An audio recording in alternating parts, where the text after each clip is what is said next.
right after the election in 2010. The following January, when many new governors took office and legislators, they really went on attack against unions in America. Two things happened. One is they blamed public workers for the economic crisis we were in, as if they had done anything to cause it. And the second thing they did is really tried to silence the voice of unions. The first blow was struck in Alabama, where they denied the right of payroll deduction for dues, which of course is the way unions collect their dues. Then they followed in Wisconsin, where they took away collective bargaining rights as well as payroll deduction. But the severity in Wisconsin, to think that they had a bargaining law for 53 years, and in one night, one vote, it was gone. So as a result of that, it followed in state after state after state, and we fought that in many places across the country. We need to make sure that the voice of the middle class, the voice of workers, is heard, and there's a balance within that discussion.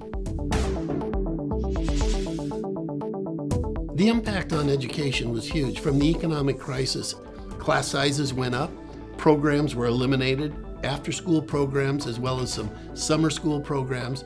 350,000 adults who left the school system because they were laid off. All of the children were still there. They still needed a ride to school on the bus. They needed healthy food to eat. They needed a teacher in the classroom, and so many of them were gone. So there was a huge impact in the school site all across the country.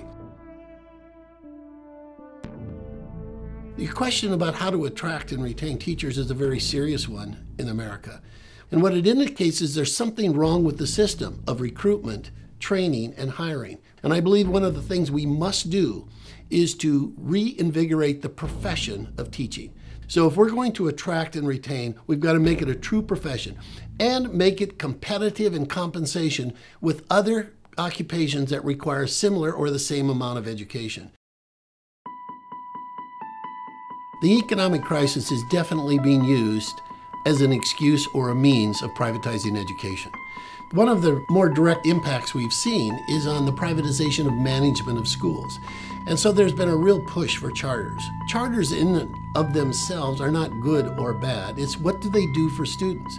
That is not a solution if what you care about is students, if what you care about is quality, or what you care about is equity of giving every student a real fair shot at a quality public education. Education is one of those services that I believe should not be privatized. It is in the best interest of the public good to make sure all students are educated. If you privatize, like any other product that's on the private market, some have the ability to buy a very high price quality product, others don't. Education should not be given out based on your economic status or where you live.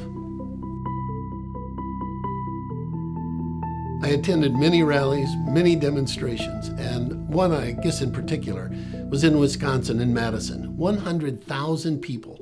They were there because they cared about what was happening. And the important thing is it wasn't just union members. It was the community coming together and saying, middle-class workers need a voice. Unions are important. They play an important role in our society because it's the balance. Otherwise, all you have is the corporate voice. If we find a message that relates to the middle class out there, whether they're in a union or not, they will come. They will engage in the process. Absolutely, there's a way forward. And I believe unions are very much part of that. And the focus of education as we move forward. Number one, we have to invest in early childhood education.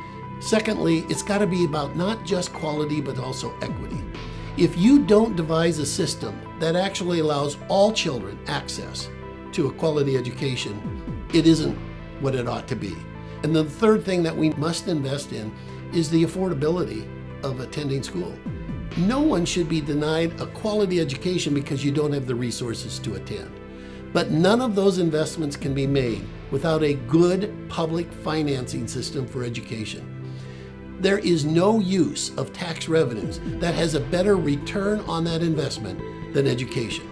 From early childhood to graduate, that's the way.